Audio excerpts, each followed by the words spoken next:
In this episode, Golden and I discuss Joker. Full speed ahead.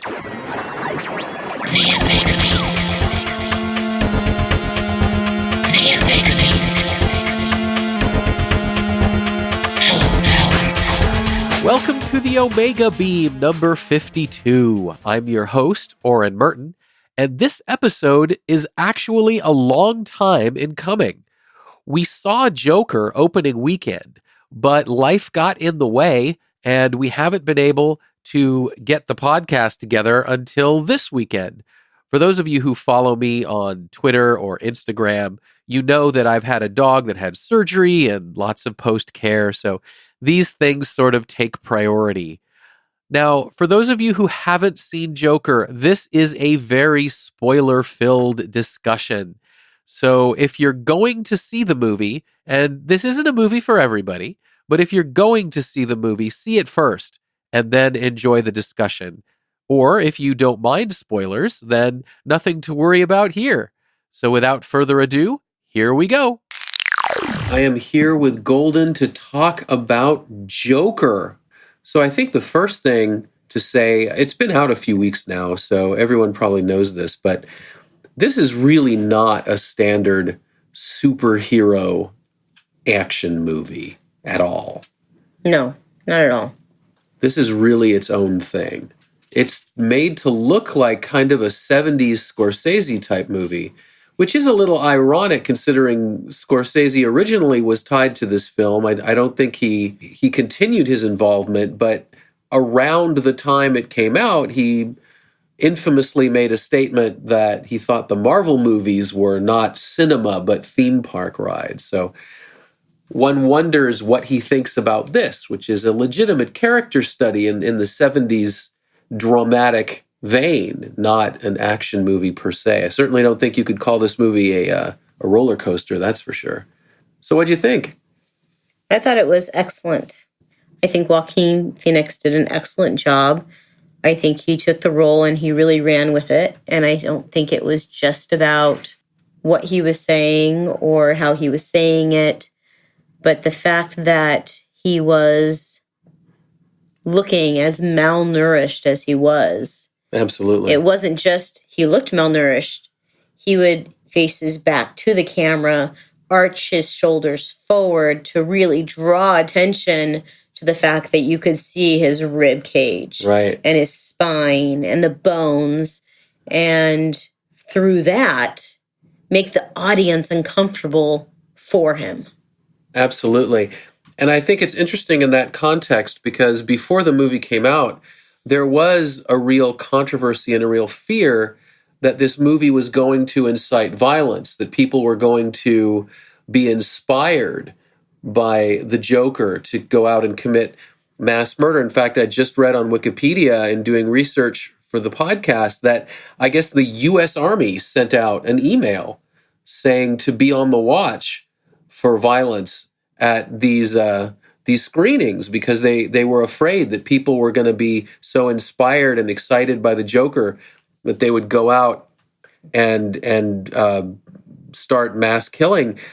And like you said, the character of Joker is so pathetic in this movie. He is not a winner. He is a loser in every way. No one is going to watch this film and say, wow, that's what I aspire to be. I really want to be this scrawny, awkward guy who can't control his laughing, which is a real issue. I forgot the name of it, but it's not a happy laugh. It's a physical condition, and he is clearly made out to be a very pathetic individual, and part of I think Joaquin Phoenix's real triumph here is making this character who is completely amoral and could fall either way. He could be a good guy if he had been coddled by society and given the mental health help that he sought out. Well, he was getting some help. Yeah.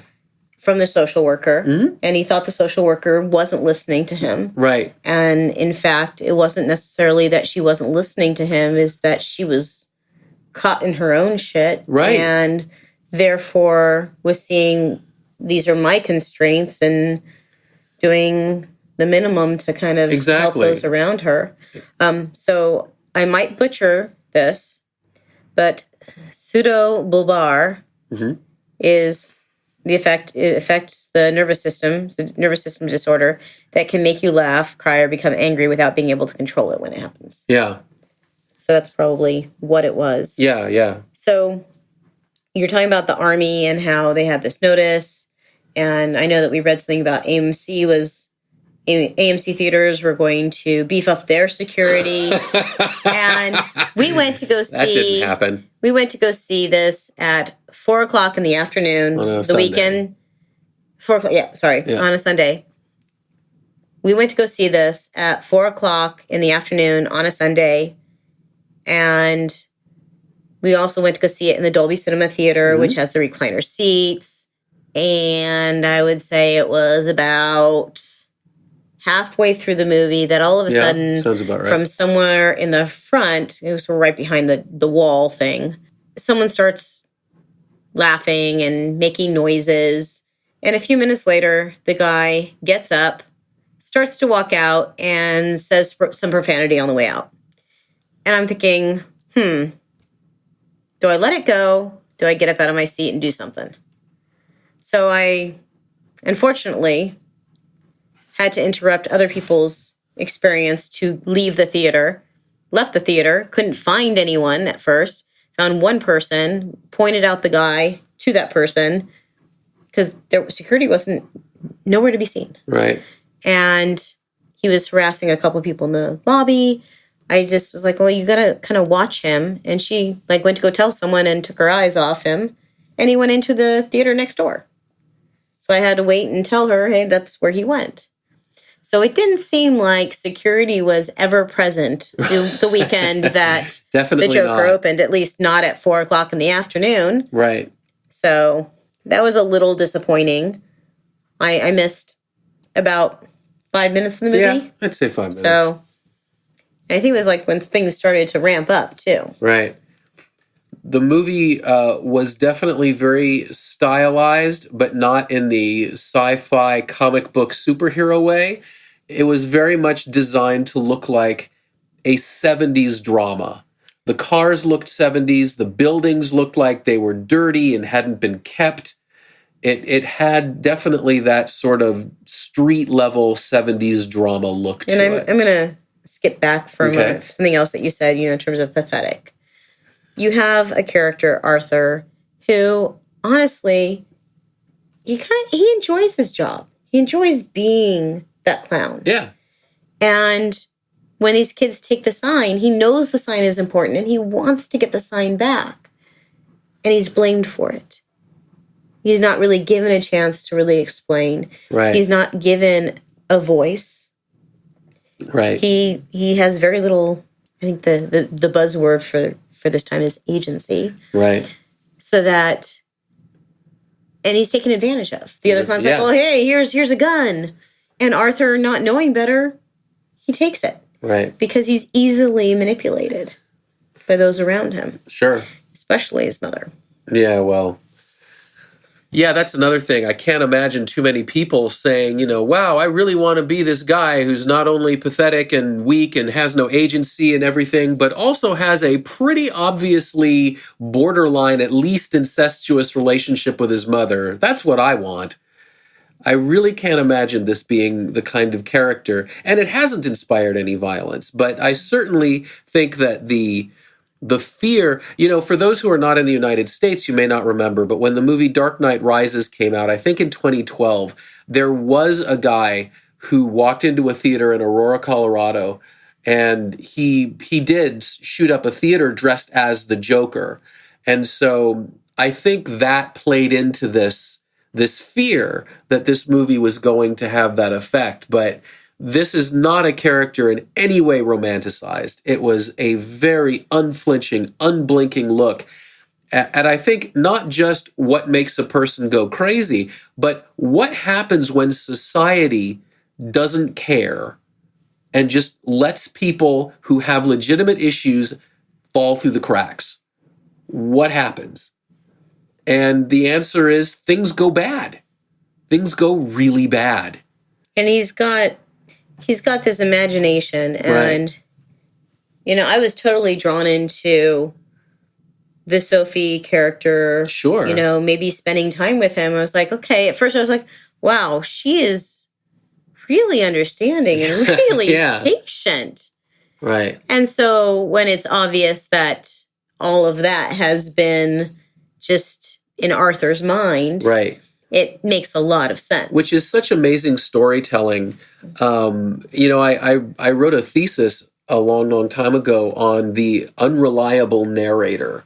And I've always loved when writers and when filmmakers can create a character who is an unreliable narrator and do it in such a way that you are really fooled, that you go along with the narrator until the point that you realize, oh wait, and there's clues here and there, but it's never broadcast. And when you finally find out, it makes sense, and you go, oh yeah, of course. But you didn't see it coming. And it's just, again, it's an example of just good filmmaking, good writing, great acting on the part of everybody involved. I think, I told you this as we walked out of the theater, I do come at it from a lot of comic lore. I love the Marvel movies so very, very much, but I am a DC guy. Are you about to talk about how you are not happy with the way that they presented Mr. Wayne? Absolutely. Thomas Wayne. In the Christopher Nolan Batman movies and in the comics, there's sort of this almost sainthood given to Thomas Wayne, that he is a man who was so good, and that the Wayne family as a whole is so good, that's why this kid, who by all rights should simply have taken his inheritance and spent it all on drugs and prostitutes and just died very young after the trauma he suffered, but instead becomes a superhero because he was raised by this saint that carry on the saintedness.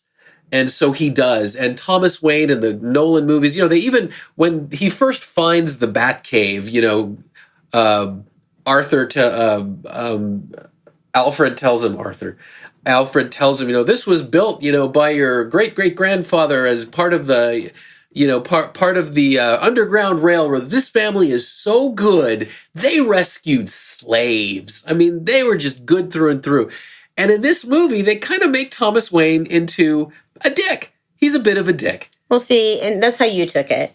I took it as, this is someone that is messing with my family and threatening my son. But remember, he also kind of started, in a way, the whole social movement by basically saying, if you people who don't have anything don't get your act in line, we're going to think you're all clowns. Was that when I was outside the theater? Oh, that may have been a line when you were outside the theater. Yeah, Thomas Wayne's on television when he says he's going to run for mayor, and he says something that really sparks this rebellion of people dressing up as clowns, because he's being interviewed saying, I think that was when I was outside dealing with the clown. Yeah, dealing with your own clown. And he basically said, this is horrible, and we can't have this happen in our town. And, the people who don't have anything have to realize that if this is how you're going to take it out on people, we're going to think you're all clowns. And he comes off as just incredibly callous, whereas in the comics even, the Wayne family is the one that was always trying to support orphanages and give money to the poor and rehabilitate and things like that. And yet in this movie, he's just another have who ultimately is out for the haves, and he'll help take care of the have-nots insofar as he knows it will make his own life better if the have-nots aren't knocking on his door asking for handouts. But beyond that, he can't really be bothered. And that is a realistic take. I mean, that is a legitimate take of what someone of that level of income would possibly feel. So it was completely justified. It made total sense within the story. But I do think the fact that I was expecting Wayne the Saint, it did kind of hit me that way. Yeah. I'm going to go back again to just Arthur. As just Arthur. And I think Arthur was very simple. Mm-hmm. He wanted to work. He wanted to take care of Mom. Right. Randall takes advantage of him. It was Randall, right? Randall was. I think so. Yeah. Randall he gives him the gun, and then when he's caught with the gun, he even says, "Oh, it was Randall's gun. It's not mine." Blah blah blah. Right. And he exacts his revenge on Randall. Gary is there. Gary, I think it's Gary. And Gary never did anything to him. Right. Gary was always nice to him. He had no problem with Gary. Right. So why would he hurt Gary? Right. He'd never hurt Gary. Right. Gary's not too sure. Sure, because Arthur has I don't know, flipped. because, Arthur just savagely killed Randall right in front of him. But why would I hurt you, Gary? Right. You've never. And that's part of it. You look at how he is with Murray. He comes to the realization that, he's invited, and he's always wanted to be on this show. Right. And he gets to be on the show, but the way in which he gets to be on the show is exploited. It's exploitation. Yeah. He's exploited. And he's done. He's done with his mother exploiting him. He's done with the people around him exploiting him. He is done with Murray Franklin exploiting him. Right. And the movie... I'm not saying that what he did to Murray is then justified. I'm just saying that what I think that's the tipping point. Sure. And I think that's another thing about the film, that it never glorifies, it never says his solutions are the right ones. At no point does it make it look like Arthur's doing the right thing, that he's responding in some kind of noble and admirable way. It's basically, it sets up these situations that are horrible, and he responds in a horrible way. And I think the message of the movie is we as a society need to be better. We need to be better about making sure that people get the help they need, that people aren't being exploited, that the haves are not so horrible to have-nots, etc. Or that we just treat people correctly. Yeah. We treat people with respect, and we're helpful, and we're kind. Right. And I think two examples of that, you already brought up the one, he does not kill Gary, because why would he? Gary's always been good to him. And the other is there's a moment where you wonder, when Sophie is legitimately afraid of him, you wonder, is Sophie in real trouble now? Is he going to take, how he feels out on her? But he doesn't. He just leaves because. Well, we assume that we assume so, but I think it's pretty clear, because she's never. She isn't who he wants her to be, but she's never harmed him. She's never led him on. She's never treated him badly. And I think those moments are the message of the movie, that if we just treat each other with respect, even when we don't like somebody, even when we don't approve of somebody, if we find a way to treat them with respect, then we can get along in the world. And I think this is a really powerful movie, because of the great acting and because of the good writing, and because I think it is a warning, I guess, to the rest of us that we need to, those of us who have, need to be in the position when we see the have-nots of not pulling a Thomas Wayne. So here's a question for you. Okay. And I'm surprised that you haven't said anything about this, because I know you're usually very critical of the story and people doing stupid stuff. This is true.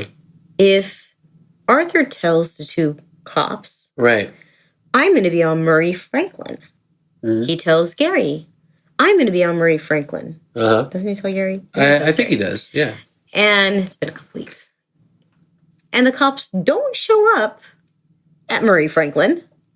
I think it's because the two detectives, they just don't take him seriously. I think part of it is they don't take him seriously. I think it sounds like kind of the ravings of a guy they know. I mean, I do love the one scene where he's dancing on the stairs and they're just kind of watching him like, what the heck is he doing? Yeah. And then when he finally sees them, he just runs. Right. And I think it's just beautifully done. Exactly. It is. But he told everyone, this is where I'm going. And I think that's exactly why they don't go after him. I think it's because they just don't take him seriously. I mean, they obviously have his rap sheet. They know he was institutionalized for a while. They know he's been getting mental treatment. They don't necessarily know that he's off his meds, but they know his psychological history. You know, they know his employment history. And so I'm betting it's just that they did not take him seriously. And so it didn't strike me as, that's the obvious move. I mean, yeah, you'd think if they really were worried about this guy, that they would call for backup, that even if those two went to his house to get him, that they would have had at least a squad car or two waiting at Murray's place, at his studio, so that they could bring him in. But I'm thinking they just thought he was pulling their leg, or maybe that was part of his fantasy. So you think about, what I said before, Arthur is very simple. Yeah. He's on the bus. Right. There's a little kid. He wants to make the kid smile. Right. And instead of appreciating that this is what he wants, and he just wants people to smile. Right. He wants people to laugh. Right. The mother's accusing him of bothering her boy. And there's also, that I like that scene for a couple reasons. One, like you said, she just was completely misinterpreting him, that, people don't normally act like that on a bus, and maybe that just unnerved her. But there's also another potential racial element, that maybe it's because he was white and they were not. She's like, what the hell does this bizarre, strange white guy want with my kid? Maybe she's had horrible experiences in her life. And here's just another white guy in what would have been 1970s or whatever. It was clearly, less contemporary. Yeah, exactly. So, there's all these levels on which that scene could have operated. And just another example, I think, of really good filmmaking and good storytelling. Yeah, no, it was an excellent movie. Probably not. I'm not one I'm going to watch, a dozen times. Yeah, it's not a feel-good movie. This is not a movie that you see when you just need a quick pick-me-up. It's like, I think I'm going to see The Joker. No, this is the kind of movie that you watch once because it's amazing, and then maybe in the future you watch it if there's like something specific you want to see, or that you want to show people. I think it's worth watching a couple times. Yeah, well, when I was, because I'm sure that there's at least 5 or so minutes that I missed the first time watching it. True. When I was reading the Wikipedia article, one of the people talking, I believe, a criminal justice psychologist working for a police organization who studies, criminal psychopathology and stuff like that, was saying that there were scenes in this that she would cut out and show to professionals and say, look for this, because they were just so legitimate and real and raw. And say, if you see someone acting like this, don't ignore them. Don't write it off. Take them seriously. Give them help. Catch them before it goes to this level. And you're also saying, I don't remember where you read it, that he actually only laughs at the very end of the movie. Right. The only genuine laugh is at the very end. That was the director. An interview with the director. He was talking about the movie, and they were saying, that crazy laugh and everything, and he was explaining it's a real condition. And he was saying, you can tell, and this is, again, to Joaquin Phoenix's credit, you can tell every laugh. Is it a conscious fake laugh where there's nothing behind it and he's just trying to fit in? Like when he's walking out of the clown room, and he's told to go see his boss, and he just laughs because everyone else is laughing. And it's an obvious fake laugh that he just stops on a snap, because there's nothing behind it. Is it the uncontrollable laugh where it's almost he's gagging because he doesn't want to laugh? He knows it's the wrong thing to do, but he cannot physically stop himself. But at the end, when he is arrested and he is in the Arkham Asylum for the criminally insane, and he legitimately laughs for the first time, real malevolent, malicious mirth. And he says, and she asks, "Why are you laughing?" And he says, "You wouldn't get the joke." And, that's now who he really is, that he's really finding something horrible funny, because that's where he's gone as a person. Well, he's moved beyond the simple. Right. He has become Joker. At the end of it, he has become Joker. And of course, this has nothing to do with any comic book movie ever made. It's not it uses elements from like The Killing Joke of him trying to be a stand-up, and some elements of Dark Knight Returns where he goes on a talk show. But it's really its own thing, to the point that if you didn't tell someone that this was based on a comic character, and they didn't know who the Waynes were or anything, there's nothing about this movie that screams comic.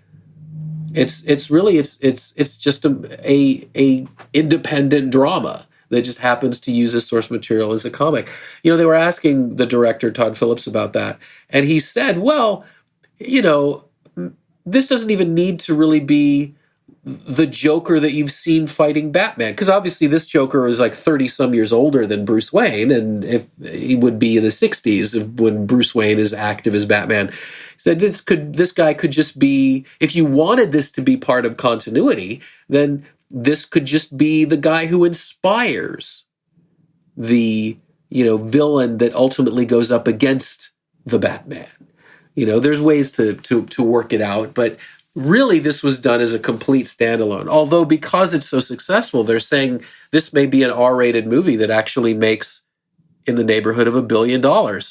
But, now they're talking about sequel. About, well, what could we do? And it wouldn't be part of the comic universe. Again, it would just be, where does Joker go now? It was definitely something.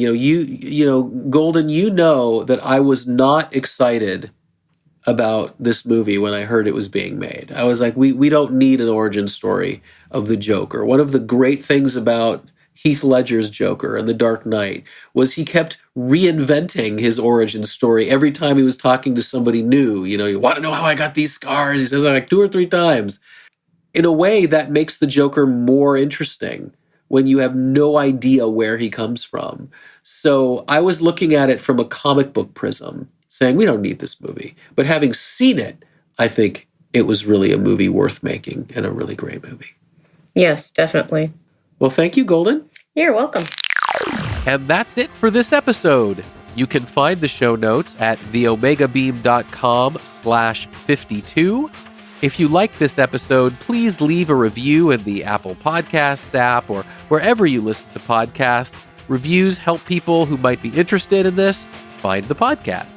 If you have any comments or suggestions, please drop us a line at info@theomegabeam.com. Be good to yourselves and each other, and we'll catch you next time.